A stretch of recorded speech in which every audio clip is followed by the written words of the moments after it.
আল্লাহর নবী বলেন, কেউ যদি সুন্দর করে ওযু করে পায়ে হেঁটে মসজিদে যায়, সালাতের পরে বসে বসে তাসবিহ তাহলিল জিকির আজকার করে, তাহলে সে হয়ে যাবে সেই দিনের মতো যেদিন তার মা তাকে জন্ম দিয়েছে।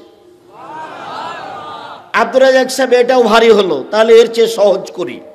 রাসূল সাল্লাল্লাহু আলাইহি সাল্লাম বলেন, কেউ যদি ওযু করার পরে বলে আশহাদু আল্লা ইলাহা ইল্লাল্লাহু ওয়াহদাহু লা শারীকা লাহু ওয়া আশহাদু আন্না মুহাম্মাদান আবদুহু ওয়া রাসূলুহু, তাহলে তার জন্য সব জান্নাতের দরজা খুলে দেওয়া হয়েছে।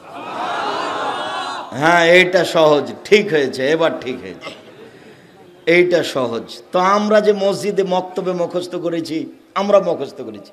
আমার চাচা মক্তবে পড়াতেন, খুব মেজাজি মানুষ, লাঠি নিয়ে বসতেন, আমাদেরকে বলতেন ওযুর শেষে দোয়া পড়তে হয়, আল্লাহুম্মা জালনি মিনাত তাওয়াবিন ওয়াজালনি মিনাল মুতাতাহিরিন।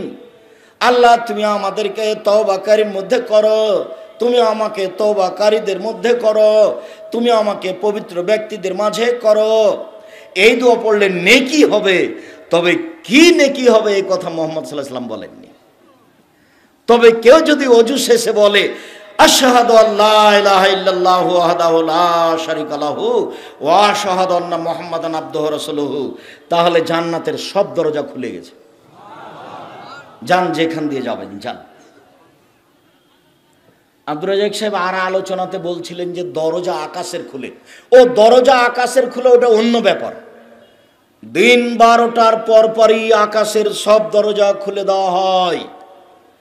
তাড়াহুড়া করে 12টা 5-এর দিকে 4 রাকাত সালাত আদায় করে নেবেন, তাহলে রাতের তাহাজ্জুদের সালাতের নেকি পেয়ে যাবেন 4 রাকাত। ওটা কিন্তু জোহরের সুন্নাত নয়। 12টা 2-3 মিনিট, বর্তমান 12টাতেই 12টা 5-এর দিকে সুন্দর করে ওযু করে 2 রাকাত সালাত আদায় করে নেবেন 4 রাকাত, তাহলে কত নেকি পাবো? রাতের তাহাজ্জুদের নেকি পেয়ে যাবেন। কোন বইয়ে পাবো এই কথা?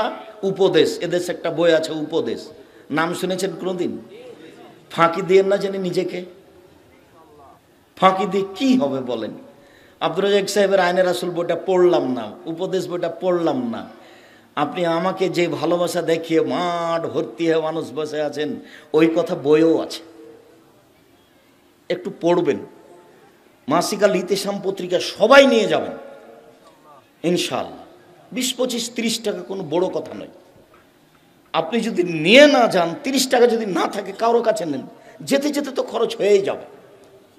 উপস্থিত দিনী বৈঠকের মুসলিম বোন শোনেন, আপনার জন্য জান্নাতের দরজা খোলা আছে 2 ভাবে। এই সুযোগ পুরুষের নেই, কিয়ামত পর্যন্ত চেষ্টা করলে এই সুযোগ পুরুষ পাবে না, এইটা শুধু মহিলাদের জন্য। আব্দুর রাজ্জাক সাহেব, আপনি তো কঠিন বক্তব্য দিয়ে রেখেছেন আমাদের ব্যাপারে, জাহান্নাম মানে মহিলা। হ্যাঁ, ঠিকই বলছেন, মহিলা মানে জাহান্নাম, জাহান্নাম মানে মহিলা। আল্লাহর নবী বলছেন, আমি যখন জাহান্নাম তাকিয়ে দেখলাম তখন দেখি শুধু মহিলা আর মহিলা। তা আমি এই কথা বলিনি, আল্লাহর নবী বলেছেন মুহাম্মদ সাল্লাল্লাহু আলাইহি ওয়াসাল্লাম। আপনাকে আমি আর একটা কথা বলি, আল্লাহর নবী বলছেন যে 3 শ্রেণীর মানুষ জাহান্নামে যাবে যাবে। 1, মদমিনুল খাম, যারা নিয়মিত বিড়ি, তামাক, জর্দা, সিগারেট, গুল, নেশাদার দ্রব্য খায়, পান করে। 2, আর রাজলাতু মিনান নিসায়ে, যারা পুরুষের বেশধারী নারী, যারা পুরুষের জুতা স্যান্ডেল পরে, যারা পুরুষের শার্ট প্যান্ট পরে, যারা পুরুষের পোশাক পরে, এইসব নারী জাহান্নামে যাবে। তুমি জীবনে কোনোদিন, এই মেয়ে শোনো, এই মেয়ে, ফ্যাশন বোরকা পরেছো কেন? ঢিলা ঢালা বোরকা পরতে পারো না? ফ্যাশন বোরকা তো লোক দেখানোর জন্য, তোমার তো একটা ইতস্তবোধ থাকা দরকার। ঢিলা ঢালা বোরকা পরো, হাতে হাত মোজা লাগাও, পায়ে পা মোজা লাগাও, তোমার সম্মান বেড়ে যাবে। পুরুষের পোশাক পরতে হবে না, পুরুষের স্যান্ডেল পায়ে দিতে হবে না, পুরুষের গেঞ্জি গায়ে দিতে হবে না, পুরুষের প্যান্ট পরনে পরতে হবে না, পুরুষের শার্ট গায়ে লাগাতে হবে না। লাগালে জাহান্নাম হবে হবে, কথা মুহাম্মদ সাল্লাল্লাহু আলাইহি ওয়াসাল্লাম বলেছেন, আমি বলিনি। শেষে তুমিও গেলা, তোমার বাপকে জাহান্নামে দিলা। তোমার বাপের ব্যাপার আল্লাহ রাসূল বলছেন, দায়ুস আল্লাযী ইউকিরু ফাহালে আল খাবাসা, যে তার বাড়িতে বেহাইয়ের সুযোগ দিয়েছে সে হলো দায়ুস। তোমার বাপকে দায়ুস তুমি করেছো, তোমার বাপকে দায়ুস তোমার মা করেছে। মা বেটি মূলে তোমার বাপকে জাহান্নামে ঠেলে দিয়েছ। তোমার বাপকে আমি বীর পুরুষ হতে বলেছিলাম। চোখ যেভাবে ঘুরে বউ সেভাবে চলে, তার নাম ক্ষমতা। চোখ যেভাবে ঘুরে বউ সেভাবে চলে, তার নাম ক্ষমতা। বউকে আদেশ করতে হয়, খালেদা কোথায় আছো, এক গ্লাস পানি নিয়ে আসো। বউকে আদেশ করতে হয়। নিজে নিজে পানি ঢেলে নিলে বউ মনে করবে যে আমার উপরে রাগ করেছে, সেজন্য আমাকে বলে না। নিচে নিচে জুতা খুঁজতে হয় না, জুতা বলতে হয় জুতাটা খুঁজে এনে দাও। আল্লাহ রাসূল আয়েশাকে আদেশ করতেন, আয়েশা জি না বেলিনিল খুমরা মিনাল মসজিদ, মসজিদ থেকে জায়নামাজটা দাও তো আয়েশা। তখন আয়েশা বলছেন আমি ঋতুবতী। তখন আল্লাহ রাসূল বলছেন হাইজ কি তোমার হাতে লেগে আছে, যাও যাও মসজিদে, মসজিদ থেকে জায়নামাজটা নিয়ে আসো। হাদিস বুখারী মুসলিম। আয়েশা জি হালুমিল মুদে ওয়াসাজিহা, ছুরিটা নিয়ে আসো, ছুরিটা ধারালো করে নিয়ে আসো। আয়েশা রাদিয়াল্লাহু তাআলা আনহাকে আল্লাহ রাসূল আদেশ করতেন। বউকে আদেশ করতে হয়, ভারী হয়ে থাকতে হয় না। সম্মানিত দিনী ভাই বোন, বউকে কোনো সময় মারবেন না, গালি দিবেন না, কটু কথা বলবেন না, সব সময় প্রশংসা করবেন। একবার যদি ঠোঁট মোটা বলেন 10 বছর ভালোবাসবে না। একবার যদি রং কালো বলেন 10 বছর ভালোবাসবে না। আর জীবনেও কোনোদিন ভুলেও শ্বশুর শাশুড়িকে গালি দিবেন না। কোনোদিন যদি শ্বশুর শাশুড়িকে গালি দেন, আর যদি আপনি আগেই মারা যান, আরও যদি জীবিত থাকে, আপনার গায়ের উপরে দুটো লাথি মেরে চলে যাবে। ওর বাপকে একদিন আপনি গালি দিয়েছিলেন, সেটা তোর অন্তর কেটে আছে। আমি তোমাকে ভিক্ষা করে খেতে বলেছি, সেটা ভালো। শ্বশুরকে যৌতুক ফেরত দিতে বলেছি কাপুরুষ। আমি তোমাকে যৌতুক ফেরত দিতে বলেছি, এটা জামালপুর, মানে যৌতুকে পূর্ণ হয়ে আছে। যৌতুক ছাড়া চলে না। আব্দুর রাজ্জাক সাহেব চাঁপাইনবাবগঞ্জ চলে কি? হ্যাঁ চলে, দু একটা। তুমি ওই পারে যাও, যমুনার ওই পারে গায়েবান্ধা, শুধু যৌতুক। এই পারে আসো জামালপুর, শুধু যৌতুক। ভিক্ষা করে টাকা দিয়ে চাউল কিনে ভাত খেয়ে বাদাত কবুল হবে। যৌতুকের টাকা দিয়ে চাউল কিনে ভাত খেয়ে বাদাত কবুল হবে না, যৌতুক হারাম। ভিক্ষা করে খেতে রাজি আছে, যৌতুক নিব না। মানুষের বাড়িতে দিন মজুরি হিসাবে কাজ করে বছর শেষে একটা লুঙ্গি কিনা শ্বশুরকে দিব, শ্বশুরের টাকা দিয়ে খাটলা কিনবো না। শ্বশুরকে ফেরত দিব, ফেরত না নিলে পুড়িয়ে দেবো, সেটা আমি বাড়িতে ব্যবহার করব না। আমাকে জাতিকে দেখাতে হবে যে আমি শ্বশুরের জিনিস কিনে। দেখো তোমার বাপও মুখ নিচু করে আছে, তুমিও বাপ বেটা এইভাবে আছো কেন? লজ্জা লাগে না? বাপ বেটা ভিক্ষা করে খাও। আব্দুর রাজ্জাক সাহেব এভাবে বলছেন কেন? আমার কিছু করার নেই। ভিক্ষা করে খাবো কেন? ব্যবসা করে খাবো, বাপের জমিদারি আছে, চাষ করে খাবো, দিন মজুরি করে খাবো। আমিও তো এটা বলছি, সাহস করে দিন কাটাবো, পুরুষের মতো হয়ে দিন কাটাবো। কলা বিক্রি করে খাবো, চকলেট বিক্রি করে খাবো, যৌতুক নিব না। কলা বিক্রি করে যৌতুক নিব না, কলা বিক্রি করে খাবো, চকলেট বিক্রি করে খাবো। বছরের শেষে শ্বশুরকে একটা কাপড় কিনে দেবো। আব্বা খুব কষ্ট করে মেয়ে লালন পালন করে আমার হাতে দিয়েছেন, আপনার আমি কি দিয়ে শুকরিয়া আদায় করি? গরিব মানুষ, এনেন একটা লুঙ্গি। মোটর সাইকেল সন্ধ্যা হতে হতে ফেরত দিতে হবে। আমার শ্বশুর আমাকে খুশি হয়ে দিয়েছে। তোমার শ্বশুর ফকিরকে মোটর সাইকেলটা দিতে পারে না? তোমার শ্বশুর তো ফকিরকে দিতে পারে। মুখ খাটো করে আছো কেন বাপ বেটা? যৌতুক কালকে ফেরত দাও, আবার মুখ বড় হয়ে যাবে। বলতে পারবে যে ফেরত দিয়েছিলাম, ভুল হয়ে গেছে, আব্দুর রাজ্জাক সাহেব ফেরত দিয়েছি। আর এটা জামালপুর আর একটা খারাপ নীতি আছে, বোনকে জমি দেয় না। তখন আমি বলেছি তোমার বাপকে যদি আমি কুকুর সিরিয়ালের চেয়ে খারাপ প্রমাণ করতে না পারি, বক্তব্য দিব না।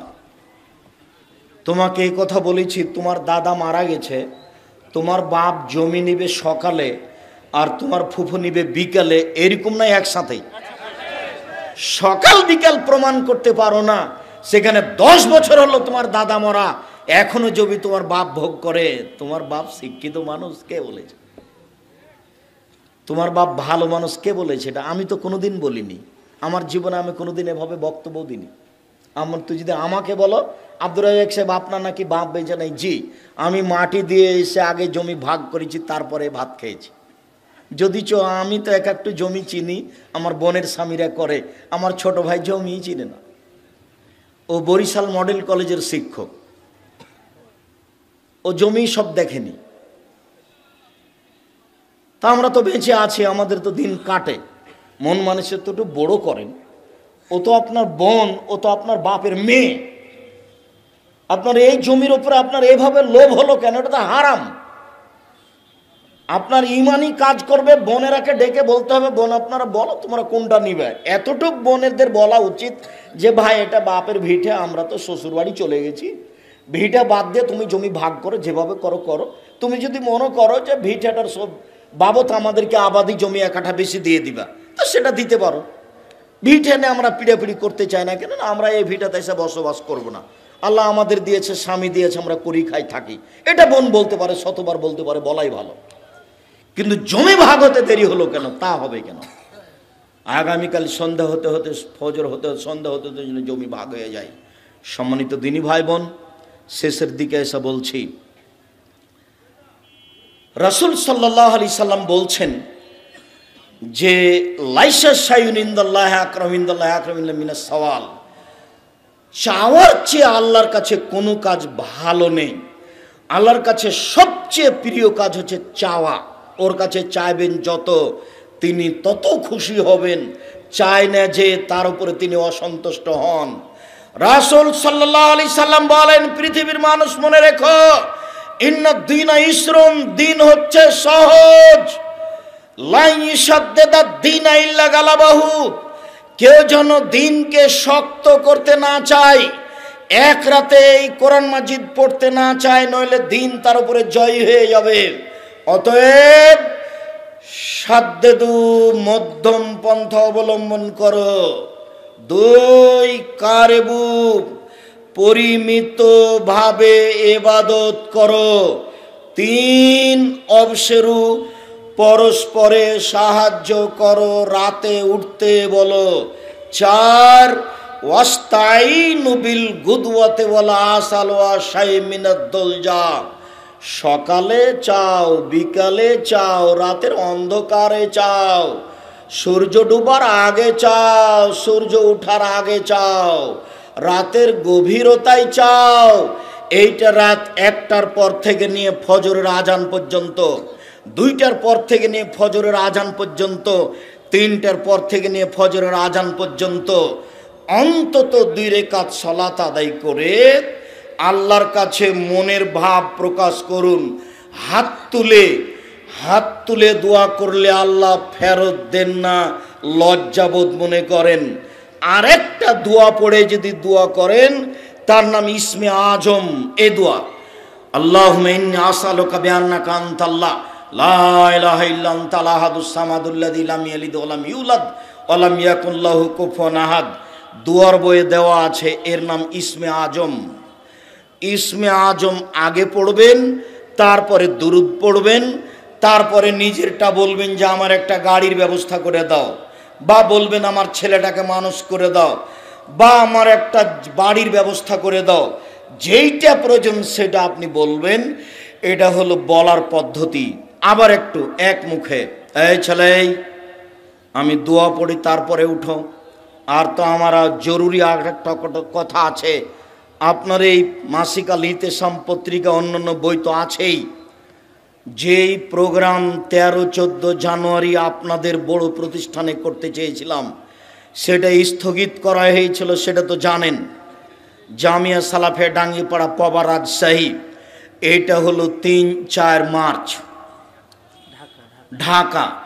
জামিয়া সালাফিয়া রূপগঞ্জ, নারায়ণগঞ্জ, ঢাকা। এটা হলো মার্চের 3-4। আপনাদের যে বিশাল মসজিদ রূপগঞ্জ, নারায়ণগঞ্জ, ঢাকা, 200 শতক জমির উপরে, যার একতলাতে 10,000 মানুষ সালাত আদায় করতে পারবে, সেই মসজিদের উদ্বোধন ঘোষণা হবে ইনশাআল্লাহ মার্চের 4 তারিখ, রোজ শুক্রবার। সেদিন সবাই উপস্থিত হওয়ার চেষ্টা করবেন আমার দিনী ভাই বোন। সেদিন আপনাদের ভালোবাসা আমি আন্তরিকভাবে দেখব ইনশাআল্লাহ। সাথে সাথে 11ই মার্চ জামিয়া সালাফিয়া তেঘরা, বিরল, দিনাজপুর, রোজ শুক্রবার জুমার খুতবা দিয়ে জামিয়া সালাফিয়া তেঘরা, বিরল, দিনাজপুর আরম্ভ হবে ইনশাআল্লাহ। সেদিন এই প্রতিষ্ঠান চালু হবে। আর এই 4 মার্চ বায়তুল হাম জামে মসজিদ উদ্বোধন হবে। বৃহস্পতিবার, শুক্রবার, মার্চ 3, 4 সব দিনই ভাই বোনকে আমি উপস্থিত হওয়ার জন্য অনুরোধ জানাচ্ছি। এই দুটো জরুরি ঘোষণা। এরপরে সংক্ষিপ্ত কথা, রাতে উঠবেন, দোয়া পড়বেন, সুন্দর করে অজু করবেন, 2 রাকাত সালাত আদায় করবেন, তারপরে ইসমে আজম পড়বেন, তারপরে দোয়া পড়বেন, তারপরে হাত তুলে দোয়া করবেন। হাত তুলে দোয়া ফেরত দেওয়া হয় না, যা দোয়ার বইয়ে আছে দেওয়া। আমার দিনী ভাই বোনকে আমাদের এই সংক্ষিপ্ত বলা কথাগুলি মেনে চলার অনুরোধ জানিয়ে আব্দুর রহমান বিন আব্দুর রাজ্জাকের এই গুরুত্বপূর্ণ আজকের বক্তব্য স্মরণ রাখার অনুরোধ জানিয়ে স্টেজে সব বইগুলি আছে, বিশেষভাবে আব্দুল্লাহর বই